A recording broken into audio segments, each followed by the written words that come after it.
Assalamualaikum warahmatullahi wabarakatuh. Alhamdulillahirabbil alamin. Wassalatu wassalamu ala asyrafil anbiya'i wal mursalin sayyidina wa maulana Muhammadin wa ala alihi wa sahbihi ajmain. Amma ba'd. Alhamdulillah, segala puji bagi Allah yang senantiasa melimpahkan rahmat, hidayah serta nikmatnya kepada kita, sehingga pada kesempatan berharga ini kita dapat bertatap muka walaupun dengan perantara dunia.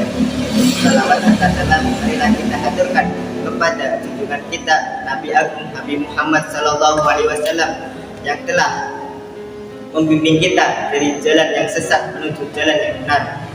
Berkat beliau pula kita jadi tahu akhlak yang baik dan akhlak yang buruk sebagai bekal kita untuk mengarungi kehidupan yang singkat ini, agar kita dapat hidup tenang, tentram, damai dan sejahtera. Sahabatku yang dirahmati Allah, jika kita ingin hidup tenang, tentram dan sejahtera, hendaknya kita selalu berpegang teguh kepada ajaran baginda Rasulullah Sallallahu Alaihi Wasallam, mencontoh akhlaknya dan mempraktekannya pada kehidupan kita sehari-hari. Di antara akhlak yang paling dibutuhkan kita dalam bersosial adalah bersifat tawadu. Tawadu dalam arti rendah diri, tidak songkak dan tidak sombong. Lihatlah fenomena yang terjadi akhir-akhir ini di media atau bahkan di sekitar kita. Berbagai macam tindak kriminal yang terjadi, mulai dari percekcokan, pembulian, perkelahian, atau tawuran yang pada akhirnya berujung kepada saling bunuh-membunuh. Semua itu karena kehidupan kita yang telah jauh dari akhlak baginda Rasulullah Sallallahu Alaihi Wasallam. Kita telah lalai dalam meneladani akhlak beliau. Kita lebih bangga meniru gaya orang kafir, terlena dalam kesombongan dan kemewahan yang mengakibatkan kita congkak dan selalu ingin dihormati dan dipuji orang. Adakah Allah mencintai orang yang demikian? Tentu tidak. Bukankah Rasul kita Sallallahu Alaihi Wasallam telah bersabda, "Ma tawaddu'a Allah, wa man takabbara wa Allah." Barang siapa yang rendah diri, maka Allah akan mengangkatnya, dan barang siapa yang sombong, maka Allah akan merendahkannya. Sahabatku yang dirahmati Allah, jika kita melihat sifat tawadu baginda Rasulullah Sallallahu Alaihi Wasallam, atau kita melihat kepada ulama-ulama kita yang memiliki sifat tawadu, alangkah tentramnya kehidupan mereka. Mereka hidup di dalam naungan cinta Allah Subhanahu wa Ta'ala, cinta Rasulullah, dan dicintai orang-orang di sekitarnya. Lihatlah juga sifat baginda Rasulullah Sallallahu Alaihi Wasallam ketika diberikan dua pilihan, menjadi nabi dalam keadaan kaya atau menjadi nabi dalam keadaan hamba saya. Maka beliau memilih menjadi nabi dalam keadaan hamba saya.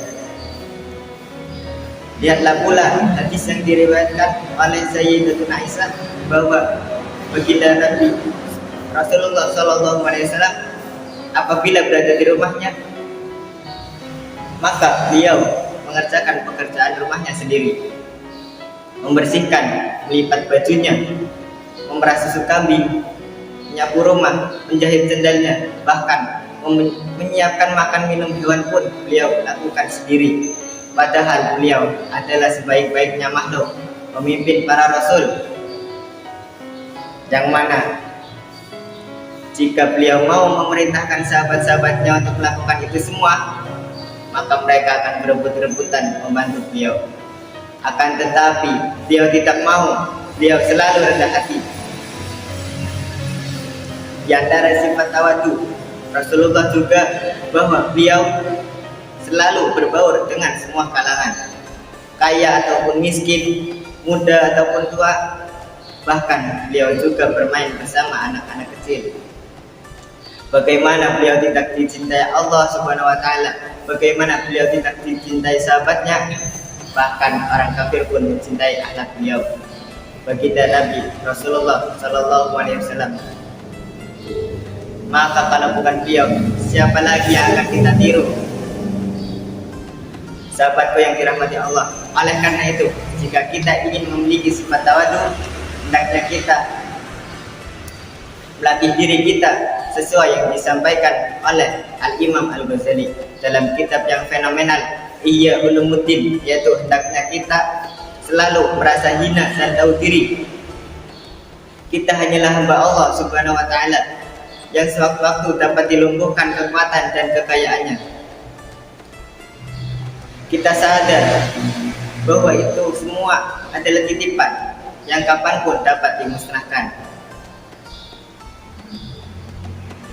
Lihatlah berapa banyak orang yang tadinya kaya tiba-tiba miskin. Lihatlah berapa banyak orang yang tadinya kuat tiba-tiba lumpuh, stroke, bahkan mati. Maka sudah sepantasnya lah kita sadar dan tahu diri bahwa kita hanyalah makhluk Allah yang tidak mempunyai apa-apa. Janganlah kita menyombongkan diri, congkak atau membusungkan dada. Sahabatku yang dirahmati Allah, akhirnya mudah-mudahan dengan kita menantang ini, Allah akan memberikan kita kekuatan untuk melatih diri kita dalam memiliki sifat tawadu dan menjadikan kita orang-orang yang berakhlakul karimah, akhlak yang dicintai Allah dan Rasulnya, dan semoga kita dimatikan oleh Allah Subhanahu wa Ta'ala dalam keadaan husnul khatimah. Amin amin ya rabbal alamin. Sekian dari kami, mohon maaf kalau ada kesalahan. Wassalamualaikum warahmatullahi wabarakatuh.